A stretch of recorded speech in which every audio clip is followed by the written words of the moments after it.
ప్రార్థన చేసుకుందాం. పరిశుద్ధుడైన మా దేవ, కృప కలిగిన మా తండ్రి, ఇగో నాయన భూమి అందంతటా నిన్ను ఆరాధించు సమయంలో నీ కృపా సింహాసనమును మేము సమీపించుచున్నాము. మాపై నీ దయాదృష్టిని నిలిపి దుష్టుని ఎదిరించి నిలవబడగలుగుటకు కావలసిన సామర్థ్యము మాలో నీ ఉంచుటకు నీ ఉపదేశమును మాకు దయచేయమని యేసునామమున అడుగుచున్నాం తండ్రి. నీ ప్రేమే నన్ను ఆదరించేను,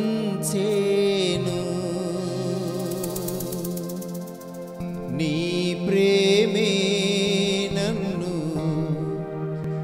ఆదరించేను.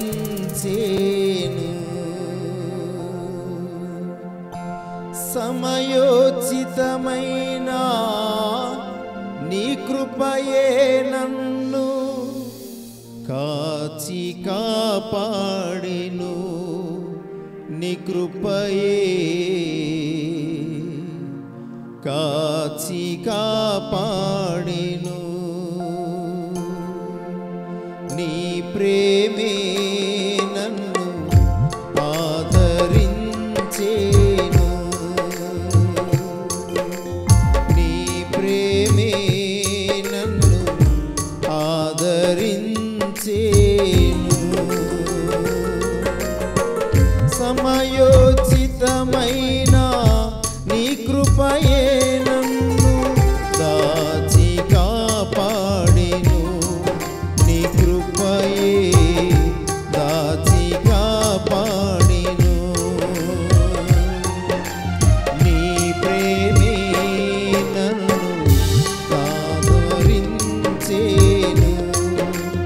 నీ ప్రేమే నన్ను ఆదరించేను.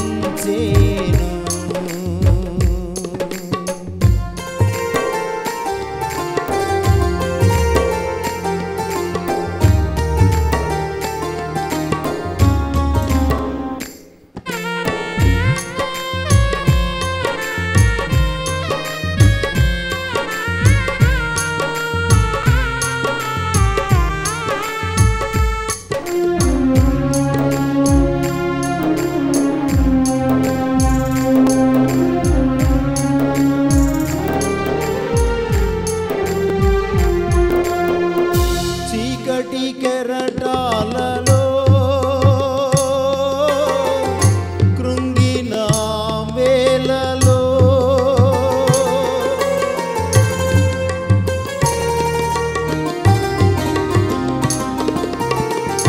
చీకటి కెరటాలలో కృంగిన వేళలో ఉదయించెను నీ కృప నా ఎదలో, చెదరిన మనసే నూతనమాయన. ఉదయించెను నీ కృప నా ఎదలో, చెదరిన మనసే నూతనమాయన. మనుగడయే మరో మలుపు తిరిగేనా, మనుగడయే మరో మలుపు తిరిగేనా. నీ ప్రేమే నన్ను ఆదరించేను, నీ ప్రేమే నన్ను ఆదరించేను.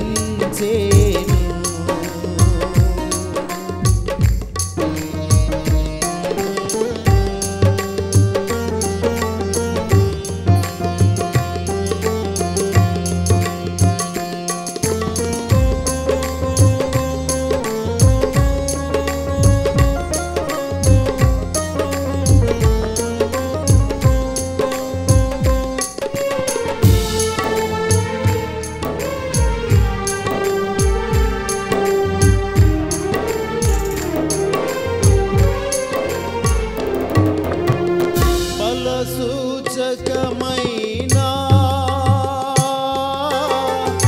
మందసమానికై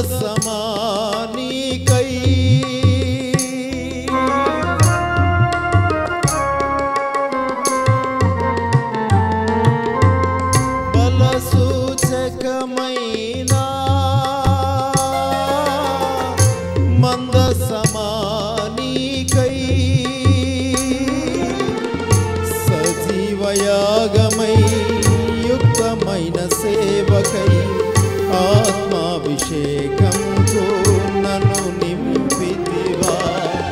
సజీవయాగమై యుక్తమైన సేవకై ఆత్మాభిషేకముతో నన్ను నింపితివా.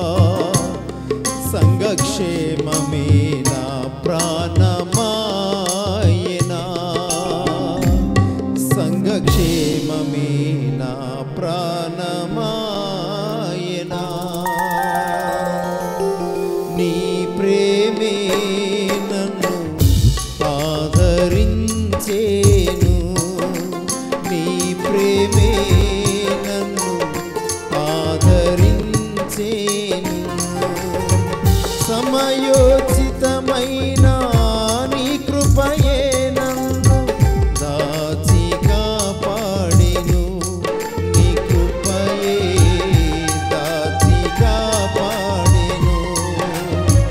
సమయోచితమైన నీ కృపయే నన్ను దాచి కాపాడెను, నీ కృపయే దాచి కాపాడెను. నీ ప్రేమే నన్ను ఆదరించేను,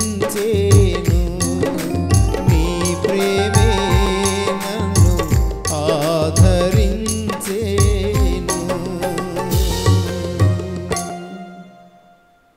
మనం రోమీలకు రాసిన పత్రిక నుండి ఒక వాక్యం చదువుకుందాం ఈరోజు. రోమీలకు రాసిన పత్రిక 8వ అధ్యాయం 28వ వాక్యం. దేవుని ప్రేమించు వారికి అనగా ఆయన సంకల్పము చొప్పున పిలువబడిన వారికి మేలు కలుగుటకై సమస్తమును సమకూడి జరుగుచున్నవని ఎరుగుదుము. ఇక్కడ ఈ లేఖనాన్ని మనం ఒకసారి చూద్దాం. ఎరుగుదుము అని వాళ్ళకి రాశాడు పౌలు. ఎందుకంటే వాళ్ళకి తెలిసేటట్లుగా ఈ వాక్యం వారికి ఉపదేశింపబడింది, వివరింపబడింది కాబట్టి మనకు తెలుసు అంటున్నాడు. ఈ రోజున దీనిని మనం తెలుసుకుందాం. రోమీలు ఆ కాలంలో ఏం తెలుసుకున్నారో సంఘంలో ఈ రోజున మన కొరకు వ్రాయబడిన మాటని మనం నేర్చుకుందాం. దేవుని ప్రేమించు వారికి. ఎవరు దేవుని ప్రేమించువారు అంటే అనగా దేవుని ప్రేమించువారు అనగా ఎవరు? ఆయన సంకల్పము చొప్పున పిలువబడిన వారికి.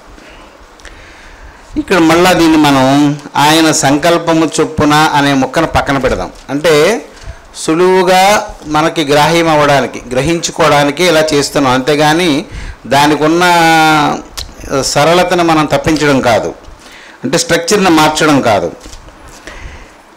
దేవుని ప్రేమించు వారికి అనగా పిలువబడిన వారికి. ఇప్పుడు కొంచెం సులభమైంది కదా. దేవుని ప్రేమించు వారికి అనగా పిలువబడిన వారికి. ప్రేమించు వారికి, వారికి కామన్ పదాలు తీసేయండి. ఇప్పుడు చూడండి, దేవుని ప్రేమించువారు పిలువబడిన వారు ఒకటే. దేవుణ్ణి ఎవరు ప్రేమిస్తారు? దేవుణ్ణి ఎవరు ప్రేమిస్తారు? ఎవరు దేవుని చేత పిలువబడతారో వారే. మనము ఒక ఉపమానం తెలుసుకోవాలి. ఇవన్నీ మనం ప్రార్థన చేసేటంటే నా కోసం చేసుకునేటప్పుడు ఈ సంగతులన్నీ మనకి జ్ఞప్తిలో ఉండాలి. ఒక ఉపమానం అనేది పరలోకమును గూర్చిన ఉపమానములు. పరలోకం ఎలా ఉంటుందో భూమి మీదనున్న మనకు అర్థమవ్వడానికి చెప్పిన మాట. అంటే ఉపమానము అంటే, మానము అంటే కొలత, ఉపమ అంటే తెలియని దానిని తెలిసిన దానితో కొలత వేయడం. పరలోకం అనేది మనకు తెలియదు, కానీ భూమి మీద మనకి చెప్పాలి అంటే మనకు తెలిసిన దానిని మనకు ఉదాహరణగా చూపించాలి. ఒక పనివాడు వచ్చి, యజమానుడా నిన్న మనం పొలాన్ని అంతా శుభ్రం చేసి మంచి గోధుమలు విత్తాము కదా, ఇదేంటి ఇప్పుడు వచ్చి చూస్తే అందులో గురుగులు కనబడుతున్నాయి అని. సంఘం అలాగే ఉంటుంది. ఇక్కడ ఏం చెప్తున్నాడు? కొరింథీయులకి, రోమీయులకి చెప్పినప్పుడు దేవుణ్ణి ఎవరు ప్రేమిస్తారు అంటే, ఎవరు ప్రేమించడం అంటే ఏంటి అసలు? దేవుణ్ణి, ఆయన ఆజ్ఞలను ఎవడు గైకొంటాడో వాడే దేవుని ప్రేమించినవాడు. ఇప్పుడు మనందరం ఉన్నాం ఇక్కడ. నా గురించి నేను చూసుకుంటే, నేను ఆయన ఆజ్ఞలను అనుసరిస్తున్నానా లేదా నాకు తెలుసు. బయటికి నేను అబద్ధం ఆడవద్దని అందరికీ చెప్పచ్చు, కానీ అవసరం వచ్చినప్పుడు తప్పని పరిస్థితుల్లో అబద్ధం ఆడే గుణము నా దగ్గర ఉందో లేదో నాకు కూడా తెలియదు. కానీ ఆ పరిస్థితులు మనల్ని ఆవరించినప్పుడు కానీ అది బయటికి కనిపించదు. అందుకే దేవుడికి ప్రార్థన చేసినప్పుడు దావీదు, నా అంతరంగమును పరిశోధించమంటే పరీక్ష పెట్టమని. పరీక్ష పెడితే ఏమవుతుంది? అది ఉందో లేదో తెలుస్తుంది. చిన్నపిల్లలు వచ్చి విసిగించిన బూతులు తిట్టకుండా ఉండాలి. అంతేగాని ఆ టైంలో మనసుకు అనిపిస్తుంది, వీడికి మనం ఇప్పుడు బుద్ధి చెప్పకపోతే ఇంక వీడు ఎప్పుడైనా ఇలాగే ప్రవర్తిస్తాడు, కాబట్టి నీకు ఒక బూతు మాట అనాలనిపిస్తుంది. అంటే అది లోపల ఉంది కనుక, దానికి ఆ సన్నివేశం అంతా సహాయం చేసింది కనుక అది బయటికి వచ్చింది. నేను తొందరపడనేసి అని అనడానికి లేదు, అది ఉంది కనుక బయటకు వచ్చింది. కనుక ఈ ప్రమాణాలన్నీ మన దగ్గర ఉండాలి. ప్రతి అంశములోనూ మనల్ని మనం ఇలాగ మనమే చూసుకోవాలి. మనకు అందని దానిని దేవుని వలన మనం శుద్ధి చేసుకోవాలి. ఇది చెప్పుకోవడానికే కష్టంగా ఉంటుంది, కానీ నా గురించి నాకు తెలిసింది దేవుని దగ్గర ఒంటరిగా ప్రార్థన చేసేటప్పుడు ఒప్పుకోవడానికి బిడిపడాల్సిన పనేమి ఉండదు. ఆయనే నీవు అడిగితే నేను నీకు ఇస్తాను అని చెప్పాడు గనక, ఆయన మాట సత్యము గనక అది నా విషయంలో జరుగుతుంది అనే ఒక ధీమా, ఒక ధైర్యం అందరిలో పుష్కలంగా ఉండాలి. దేవుని ప్రేమించేవాడెవడు అంటే ఆయన ఆజ్ఞలు గైకొనేవాడు. ఎవడు వాడు అంటే ఆయన చేత పిలువబడిన వాడేవాడు. అయితే దేనిని బట్టి పిలిచాడు అంటే దేనికి పిలిచాడు, ఎందుకు పిలిచాడు? ఇప్పుడు పిలిచాడు అంటే, ఇప్పుడు నేనే ఉన్నాను, అమ్మా మావి పిలుస్తున్నాడంటే ఎందుకురా అందా? పిలిచాడు అంటే ఏదో పని ఉంటుంది. ఇక్కడ పిలిచిన వారెవరు? సృష్టికర్త అయినవాడు, నిన్ను నిర్మించినవాడు. నిన్నెప్పుడు నిర్మించాడు ఆయన? ఏనాడో నిర్మించాడు. మరి ఆనాడే నిన్ను నిర్మించిన ఆ రోజు నువ్వు లేవు, ఈ రోజున 2024వ సంవత్సరంలో ఉన్నావు. అంటే ఆ కాలం నుండి దేవుడు ఈ రోజున నిన్ను చూశాడు అంటే నీవెక్కడున్నావు అప్పుడు అంటే ఆయన సంకల్పములో. ఈ కాలము గడిచినప్పుడు 2024వ సంవత్సరములో నన్ను గూర్చి సాక్ష్యము చెప్పడానికి ఒకడు కావాలి. వాడెవడు అని ఆయన సంకల్పములో నా తండ్రిని తల్లిని జ్ఞాపకం చేసుకోవాలి. సంకల్పము అంటే మీకు ఇంతకుముందు చెప్పాను, అది దాన్ని తెలుగులో సరిగా చెప్పాలంటే మనసుతో చేసే వ్యాపారం, మనోవ్యాపారాన్ని సంకల్పము అంటాం. సంకల్పం అంటే చూడండి, నేను ప్రభుత్వానికి దరఖాస్తు పెడుతుంటాను. ఏమని అంటే, నేను ఇక్కడ ఒక షాప్ కడతాను, నాకు షాపుకి జాగా ఇవ్వండి, అందులో నేను ఇంత పెట్టుబడి పెట్టి ఒక కొట్టు కడతాను. ఇప్పుడు ఇంతకీ కొట్టు ఉందా అక్కడ? లేదు. జాగా ఉందా? లేదు. ఎక్కడుంది ఇది? నా మనసులో ఉంది. నేను అంటాను ఇక్కడ 50 మందికి ఉద్యోగం ఇస్తాను. నా మనసులో ఏముంటుంది? నేను ₹1,00,00,000 పెట్టుబడి పెడితే దీనికి మొదటి నెల నాకు సరిగా రాదు, ప్రచారం ఉండదు కనుక ఒక 6 నెలల వరకు నష్టమే జరుగుతుంది. అంటే అప్పటికి ₹1,50,00,000 పెట్టుబడి అవుతుంది. నష్టం కూడా పెట్టుబడే కదా అని మీ కామర్స్ చదివిన వాళ్ళకి తెలుస్తుంది. అది కనుక జీతం నష్టమే, లాభం వచ్చే వరకు ఇవన్నీ నష్టం మీదే వెళ్తాయి. లాభం వచ్చిన తరువాత ముందు నష్టాన్ని నివృత్తి చేసుకోవాలి, ఆ తరువాత అసలును రాబట్టాలి, అప్పుడు మిగిలేదేదో అది లాభం. ఆ లాభం ఎంత నేను ఊహించానో అది నా సంకల్పం. ఈ కార్యం అంతా అవ్వకుండా, అలాగే దేవుని సంకల్పం అంటే దేవుడు ఉద్దేశించినది ఏది అక్కడ లేకపోయినా ఆయన సంకల్పం, దానిని బట్టి నేడున్న మనలను ఆయన పిలిచాడు. అంటే అందరినీ పిలిచాడా? ఒకరిని పిలిస్తే ఇంకొకడు వచ్చామా? లేదా అక్కడికి వెళ్ళిన వాళ్ళకి మంచి జరుగుతుందని ఇంకొకడు వచ్చాడా? ఇవన్నీ చూసుకుంటే మనలో మాత్రము దేవుని చేత పిలువబడిన వారము కొంతమంది ఉన్నాం. వారిని ఎలాగ గుర్తించవచ్చు అంటే వాళ్ళు దేవుని ప్రేమిస్తారు. దేవుని ప్రేమిస్తారు వీడని ఎలాగ తెలుస్తుంది అంటే వాడు దేవుని ఆజ్ఞలను గైకుంటూ ఉంటాడు.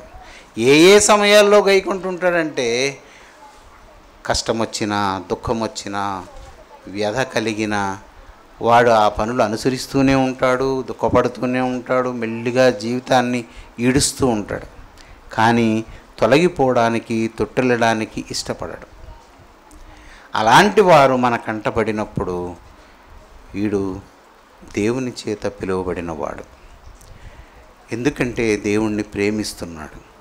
నీకు ఎలా తెలుసు అంటే ఇదిగో ఈ కారణాలను బట్టి తెలుసు. అది పౌలు రోమీయులకు తెలియచేస్తున్నాడు. ఇప్పుడు మళ్ళీ చదువుదాం మనం. దేవుని ప్రేమించు వారికి, ఇప్పుడు ఆ వాక్యం చూడండి. దేవుని ప్రేమించు వారికి అనగా ఆయన సంకల్పము చొప్పున పిలువబడిన వారికి, ఇప్పుడు వారి గురించి దేవుడు తీసుకునే జాగ్రత్త ఇక్కడ మనకి చెప్పబడి ఉంది. మేలు కలుగుటకై. మేలు అంటే మేలు కీడు అనేవి రెండు స్థిరం, అది గుర్తుపెట్టుకోండి. అంటే ఇప్పుడు దాన్ని మనం వివరంగా చెప్పుకోలేం. మేలు అనేది నిరంతరం నిలుస్తుంది, కీడు అనేది నిరంతరం వస్తుంది. మేలుని ఎవడో చెరపలేడు, కీడును కూడా ఎవడో తుడిచివేయలేడు అని అనుకోండి. ఇప్పుడు చూద్దాం. ఎందుకంటే ఇది చెప్పినవాడు నిత్యుడు, ఆయన ఎల్లకాలము ఉండేవాడు. ఎల్లకాలము ఉండేవాడు ఎప్పుడు కూడా ఏం చేస్తాడు? ఎల్లకాలం ఎప్పుడైనా సరే చూడండి, ఒక ఉద్యోగస్తుడు వాడు కొడుకుని ఉద్యోగినిగానే చేస్తాడు, ఒక వ్యాపారిగానే చేయడానికి చూస్తాడు. ఎందుకని? వాడికున్న అనుభవంలోనే వాడి పిల్లల్ని పెంచడానికి చూస్తాడు. అలాగే దేవుడు మనల్ని ఎందుకు పిలిచాడు అంటే మనకి మేలు కలగడానికి. మనకి మేలు కలగాలి అంటే ఏం జరగాలి అని కింద రాసి ఉంది. సమస్తమును సమకూడి జరుగుచున్నవి. సమస్తము అంటే అనేకమైనవి కలిపి ఒక దగ్గర గుంపుగా ఉంటే దాన్ని సమస్తము అంటాం. ఇప్పుడు చూడండి, అక్కడెక్కడో షాప్ పెట్టి అన్ని రకాల ఏకదళ బీజాలు, గడ్డి విత్తనాలు, అంటే అన్నీ సామలు, గంటెలు ఇలాంటివన్నీ మిక్స్ చేసి అమ్ముతుంటాడు. అంటే ఏంటి? అక్కడికి వెళ్ళిపోతే అన్నీ సమకూడతాయి మనకి. సమస్తము అంటే సమస్తము ఒకటిగా చేయబడిన దానిని సమస్తం అంటాం. సమకూడి అంటే ఆ సమయానికి అవి కలుస్తాయి.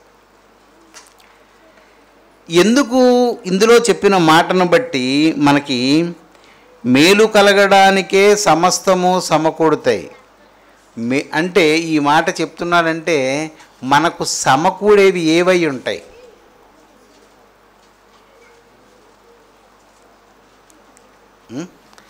ఇప్పుడు ఇంజక్షన్ తీసుకొచ్చేసరికి పిల్లలు ఏం చేస్తారు? గోల పెడతారు. ఎందుకురా, నువ్వు ఊరుకో నీకోసమే, నీ మంచి కోసమే, నీకు జ్వరంగా ఉంది, నీకు తగ్గుతుంది అందుకే ఈడేం చేస్తుంటాడు? అలాగా దేవుని చేత ఏర్పరచబడిన వారికి మంచి కలగడానికి సమస్తము సమకూడి జరుగుచున్నవి అంటే అవి ఏంటై ఉంటాయి? తెలీదా? బాధలు, దుఃఖాన్ని పుట్టించేవి, మనస్సుని చెదరగొట్టేవి.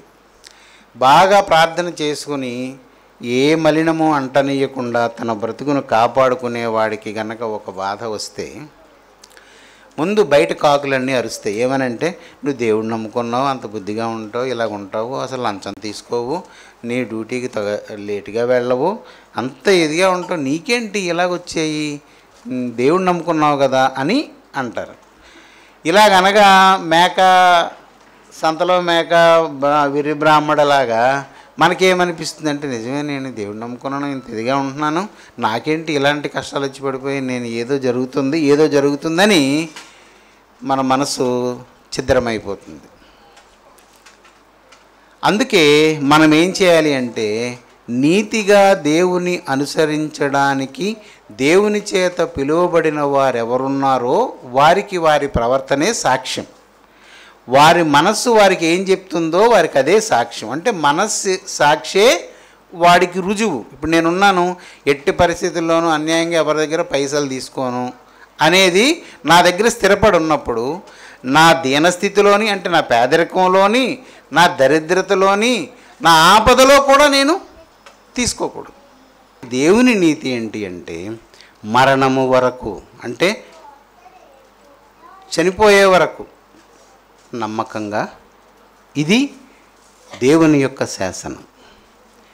దీనిని ఎవడు ప్రీతికరంగా ఇష్టంగా అనుసరిస్తాడో వాడు దేవుని ప్రేమించేవాడు. ఆ తత్వం నీలో ఉంటే నీకు ఏ శ్రమ వచ్చినా అది నీ మేలు కొరకు అని గుర్తుపెట్టుకో. లేదు, నీ దగ్గర ఏదైనా దేవుని ప్రేమ నుండి తప్పిపోయే ఒక లక్షణం ఉంటే ముందు దాన్ని రిపేర్ చేయాలి. ఏదైనా ఒక అపవిత్రత అంశం దేవుని దృష్టి నీ మీద నుంచి మళ్ళించుకునే లాంటిది ఏదైనా ఉంటే ముందు నీవు దాన్ని ఏం చేయాలి? సర్దుబాటు చేసుకోవాలి. ప్రభు దగ్గర ప్రార్థన చేసి, ఇదిగో ఈ ఒక అంశం విషయంలో నా దగ్గర దోషం ఉంది, దీని నుండి నేను విడిపింపబడలేకపోతున్నాను, పదే పదే నేను దీనికి లోనైపోతున్నాను అని నీవు ఖచ్చితంగా దేవుని దగ్గర మొరపెట్టుకోవాలి. అది దేవుడు తప్పనిసరిగా నిన్ను శుద్ధి చేస్తాడు. ఇలాగుండి నేను దేవుణ్ణి ప్రేమించాను, నేను దేవుని కొరకే బ్రతుకుతాను అనుకున్న తర్వాత ఇప్పుడు ఇవన్నీ నీకు సంక్రమిస్తాయి. ఏవి? ఈ లోకములో నిన్ను కలతపరిచేవి.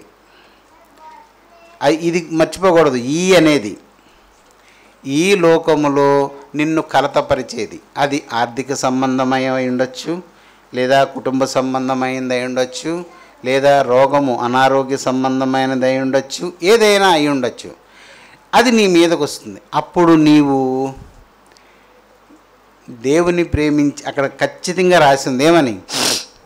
దేవుని ప్రేమించు వారికి, అనగా ఆయన సంకల్పము చొప్పున పిలువబడిన వారికే ఈ మాట చెందుతుంది. అది ఎలాగంటే అదొక స్పెసిఫై చేయబడింది, అచ్చంగా వాళ్ళ కొరకే ఈ మాట రాయబడి ఉంది. అలాగూ ఎవరైతే ఉన్నారో వారికి ఏ శ్రమ బాధలు కలిగిన, దుఃఖం సంగతులు ఏవి సమకూడినా అలాంటి వారు హృదయంలో ఏమి స్థిరపరచుకోవాలి అంటే ఈ ఒక్కటే. ఏంటది? నా మేలుకే. బాధగా లేదా? మీకు అలాంటి వాళ్ళు ఎవరు కనబడలేదేమో. వాళ్ళు పడుతున్న బాధలు ఎలాగలా ఉండవు. అందులో ఒకటి మనకు వస్తే మనం తట్టుకోలేము, చల్లా చెదిరైపోతాం. బైబిల్ చదువుతున్నప్పుడు బైబిలు పౌలు చేతే దేవుడు రాయించాడు ఎక్కువ. అన్ని జనులకు ఆయనే నిర్ణయింపబడ్డాడు కాబట్టి ఎందుకు వాడి మానాన వాడు పోతున్న వాడిని పిలిచి వాడిని దర్శించి దర్శనమిచ్చి ఇంతలా చేయవలసిన పని ఏమొచ్చింది? వాడి దగ్గర సమర్థత ఉందని దేవుడు చూశాడా, లేదా దేవుని కొరకు ఎప్పుడో ఏర్పరచబడ్డా, ఏంటి కథ అని మనసు నిలిపితే, నాకేంటి ఎవరి చేతన రాయించవచ్చు కదా అని, ఆయన అక్కడే ఎందుకు రాయాలి అని నాకు అర్థమైంది. ఏంటంటే పౌలుకు కలిగినట్టి కష్టాలు అంటే శ్రమలు కొరడా దెబ్బలు 40 కొట్టిన తర్వాత రోమిల ధర్మశాస్త్రంలో ఎవరినైనా 40 సార్లు కొడితే ఇంక జీవితంలో ఇంకెప్పుడు కొట్టకూడదు. అందుకనే 39 కొట్టు వదిలేసేవారు. ఈ పౌలు ఎందుకు ఇలాగ రాయడానికి అంటే పౌలుని దేవుడు చాలా ఎక్కువగా పరీక్షించాడు. పౌలును చనిపోయాడు అనుకుని కాళ్ళకి అంటే నేను ఒక బుక్లో చదివాను, అతను ఊరు బయటికి ఈడ్చుకుని వెళ్ళి అంటే అర్థం ఏంటి? ఈడ్చుకుని వెళ్ళడం అంటే అర్థం ఏంటి? మనకు కొంచెం శక్తి ఉన్నా లేచి నిలబడతాం, కానీ చచ్చిపోయాడు అనుకుని తీసుకెళ్ళి బయట పడేసి వెళ్ళిపోయిన తర్వాత అతను బ్రతికి తిరిగి లేచాడు. అన్ని శ్రమల చేత పరీక్షింపబడినా అతను దేవుని అనుసరించడం మానలేదు.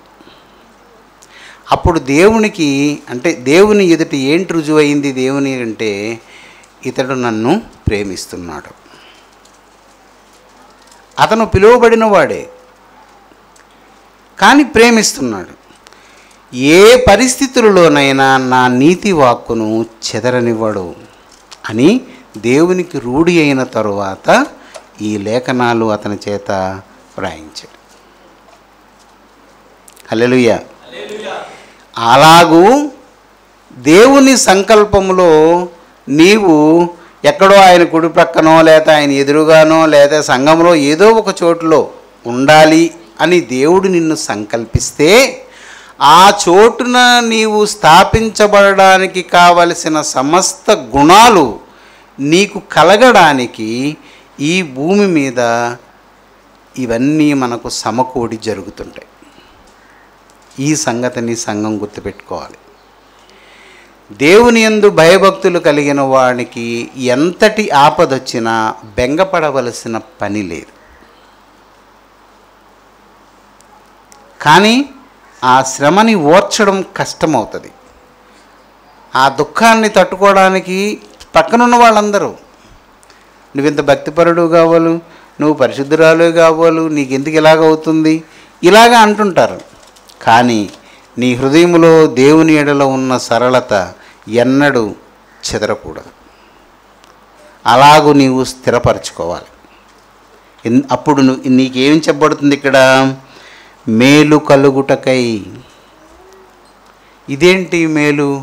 ఈ బాధ ఏంటి మేలు? ఈ నష్టం ఏంటి మేలు అంటే మేలు కలుగుటకై సంకల్పము చొప్పున దేవుడు నీ విషయములో తలంచినది ఏదో అది కార్యరూపం ధరించాలి, లేదంటే సఫలం అవ్వాలి అంటే ఈ చర్యలు అవసరం. ప్రతిసారి మన మీద మన విరోధి ఒక పిటిషన్ పడేస్తుంటాడు, అపవాది. మరి దేవుని న్యాయ విధుల్లో ఏముందో మనకంతా తెలియదు. కానీ అపవాది చెప్పిన దానిని దేవుడు విన్న దాఖలాలు మనకున్నాయి. యోబు విషయంలో కానీ లేదా దేవుడు పంపించిన సహాయాన్ని కూడా అందకుండా దుష్టుడు అడ్డగించడానికి కూడా అనుమతి వాడికి దొరుకుతుంది. మరి అక్కడ సంగతులు మనకు తెలియవు, కానీ మనకు దొరికిన రుజువులను బట్టి మన బ్రతుకు అడుగులు పడుతూ ఉంటే భక్తి జీవితంలో మంచిది. కనుక ఇంత శోధింపబడి ఇంత హింసింపబడి కళ్ళు మస్కలు కమ్మిపోయిన ఆ రాసేవాడు ఎలాంటి వాడు అని పౌలు రాయలేకపోయేవాడు. పౌలుకి కళ్ళు సమం కనబడు. ఉత్తరం అంతా ఎలా రాయాలో చెప్తే తిమోతి ఇలాంటి వాళ్ళు రాస్తూ ఉండేవారు. మార్కు లాంటి వాళ్ళని దగ్గరికి రానిచ్చేవాడు కాదు. ఎందుకంటే ఒకసారి దేవుని దగ్గరకు వచ్చి మళ్ళీ తప్పిపోతాడు మార్కు, మళ్ళా వస్తే అతను చేర్చుకోడు. అందుకని ఏం చేస్తారంటే అపోస్తలుడు రికమెండ్ చేస్తారు అతనికి, పౌలు నీ దగ్గరికి పలానా వ్యక్తిని పంపిస్తున్నాం, అతను మారాడు, అతను నమ్మచ్చు, చేర్చుకో అని ఉత్తరం రాస్తారు. ఎవరిని దారి తప్పి తిరిగేవాడిని కూడా చేరనివ్వడు. అంతా చదివిన తర్వాత ఆఖరిని రాసేవాడు అన్నమాట. ఇదిగో నేను మీకు వందనములు చెప్పుచున్నానని. అది రాసినప్పుడు కూడా నిజమే రాశాడు. చూడండి ఎంత పెద్ద అక్షరాలతో రాస్తున్నానంటే, మరి కళ్ళు కనబడినాడు అక్షరం ఎలా రాస్తాడు? అతనికి అంచనా అన్న తెలియాలి కదా. అంతగా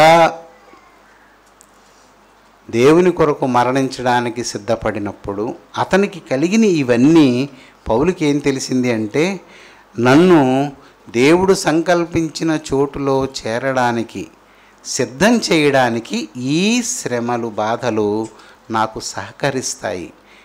అందుకే దాన్ని రాసినప్పుడు ఎంత చక్కగా రాశాడు చూడండి. మేలు కొరకై ఇవన్నీ జరుగుచున్నవి అని రోమీయులకు తెలియచేశాడు. ఎవరు? పౌలు. అందుకే అక్కడ ఏమని రాసింది? ఎరుగుదుము. ఇది దేవుని ప్రేమించేవారు ఎంతమంది ఉన్నారో మరి నాకేం తెలుస్తుంది? మీకు కలుగుతున్న బాధలు ఏవో, మిమ్మల్ని నిరంతరము దుఃఖానికి గురి చేస్తున్న సంగతులు ఏవో, అవి ఎవరి వలన కలుగుతున్నాయో ఇలాంటివన్నీ మీరు ఆలోచించుకొని, మీరు నిజంగా దేవుని ప్రేమించిన వారైతే మీకు అలాంటి బాధలు కలిగితే మేలు కొరకు జరుగుతున్నాయి కాబట్టి సంతోషించాలి. మరి సంతోషించడం దుఃఖంలో సాధ్యమవుతుందా? నిన్నే మనం చెప్పుకున్నాం కదా, దేవునికి సంతోషం కలిగించడం అంటే, సంతోషం కలగాలి అంటే దేహమంతా, అంతేకాకుండా మనసు అంతరంగం కూడా సంతోషంగా ఉంటేనే సంతోషించగలం. కాబట్టి మరి మనము ఇలాంటి వాటిలన్నీ మనకి దుఃఖం అన్నీ సమకూడుతున్నప్పుడు మనము సంతోషించడం సాధ్యమవుతుందా? అది కూడా మనం ఈ వాక్యం చదివిన తర్వాత ఎరుగుదుము అని చెప్పారు, కానీ ఎలా ఎరుగుతాము? అవన్నీ బాధలన్నీ మీదనొచ్చి పడుతుంటే మేలు కొరకని ఎలా అనుకుంటాము? అనుకోలేము. మరి ఏం చేయాలి అప్పుడు? చెప్పండి, మీకు మనసుకు తోస్తుంది. ఏం చేయాలి?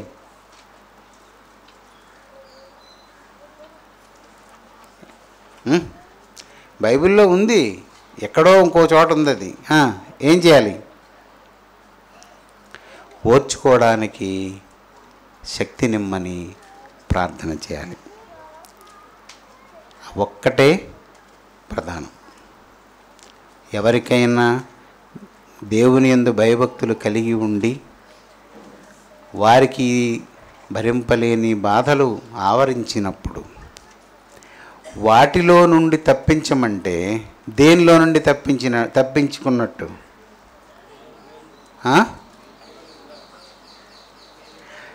ఏర్పాటులో నుండే తప్పుకుంటానని చెప్పినట్టు. అందుకే శోధన సహించువాడు ధన్యుడు. శోధనతో పాటు తప్పించుకునే మార్గాన్ని కూడా దేవుడు చూపిస్తాడు. అంటే ఏంటి? ఆయనే రమ్మని ఆయన పొమ్మంటాడా? ఆయనే శోధన ఇచ్చి ఆయనే శోధనలోంచి తప్పిస్తే దాని అర్థం ఏంటి మరి?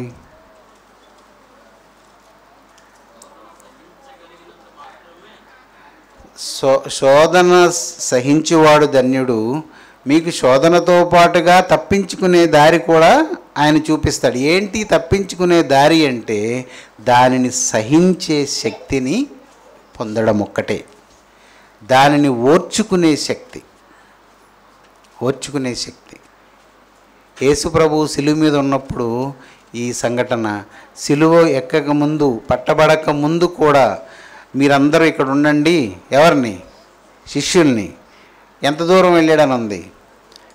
రాతివేత దూరం వెళ్ళి అక్కడ ఒక్కడే మోకరించి ఏం ప్రార్థన చేశాడంటే, ఈయన కనబడుతున్న ఏంటి? సిలువ మీద మరణించడానికి ముందు పడిన కష్టాలు, అవమానము సహించాలి, వెటకారం భరించాలి, దెబ్బలు తినాలి, కొరడా చేత ఒళ్ళంతా చినిగిపోయేటట్లుగా కొట్టబడాలి, ఆ తర్వాత చేతుల్లో కాళ్ళలో మేకులు కొట్టబడాలి, ప్రక్కలో పొడవబడాలి. ఇవన్నీ చూసి అతనికి బాధ అనిపించి, తండ్రి ఈ గిన్నెను తొలగిస్తే ఏమవుద్ది? ఇప్పుడు ఏమవుద్ది? దేవుని సంకల్పమే పోతుంది. దేని కొరకు దేవుడు భూమి మీదకి వచ్చాడో ఆ పని జరగదు. ఆయన మానిటరింగ్ చేస్తున్నాడు పైనుండి. ఆయన యేసు ప్రభు ఒకసారి లేదా 2 సార్లతో సరి ఏదైనా ప్రార్థన, మూడోసారి చేసింది ఈ విషయంలోనే. ఒకసారి ఒకనికి కళ్ళు లేని వాడికి ప్రార్థన చేస్తే చూపు పొందుము అంటే కళ్ళు తెరుస్తాడు. కనిపిస్తుందా అంటే కనిపిస్తుంది అంటాడు. ఏం కనిపిస్తుందంటే మనుషులు చెట్లలాగా ఉన్నారు అంటే సరిగా కనపడడం లేదు. మనుషులు చెట్లలాగా ఉండమేంటి, అయినా గుడ్డోడికి చెట్లు మనుషులు ఎలా తెలిసాయి, ఇవన్నీ ఇంక తర్వాత విషయాలు.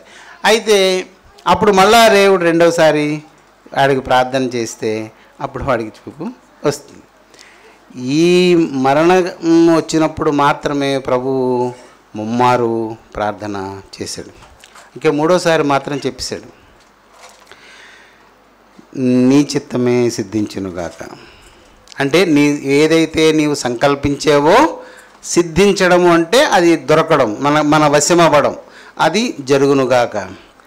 అయినను ఇందుకోసమే కదా నేను పంపబడితిని. దేవుని సంకల్పంలో ఉన్నవానికి ఈ అవగాహన ఉంటుంది. మనసులో ఎక్కడో మిణుకుమంటుంటుంది. దానికి ఇప్పుడు స్థూల రూపం తెచ్చుకోవాలి, మనం పెద్ద రూపం తెచ్చుకోవాలి. దాన్ని వాళ్ళకి తెలుస్తుంటుంది. అంతరంగంలో ఏదన్నా చేసేద్దాము, ప్రతీకారం చేసేద్దాము, దీని నుంచి తప్పుకుందాము, ఎటన్నా పోదాము, ఇలాంటి ఆలోచనలు వచ్చినప్పుడు అంతరంగంలో ఏదో ఒక చిన్నది నొక్కుతుంటుంది. ఎందుకు ఎందుకు ఎందుకు అని. దానిని మనం ఇప్పుడు పెద్దది చేసుకోవాలి ఈ వాక్యం చదివిన తర్వాత. కాబట్టి మనకు యేసు ప్రభు కూడా ఒప్పుకున్నాడు, నీ చిత్తమే సిద్ధించునుగాక.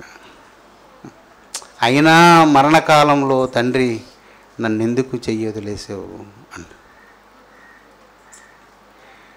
ఇవన్నీ సహజంగా శరీరం యొక్క ధర్మాలు. దయచేసి దేవుని సంగమా, మరి ఈ సంగతులు విన్నారు కదా, ఈ కృపను పొందడానికి మనల్ని మనం సిద్ధపరచుకుందాం. అలాంటి కృప దేవుడు మనకు అనుగ్రహించునుగాక. ఆమెన్.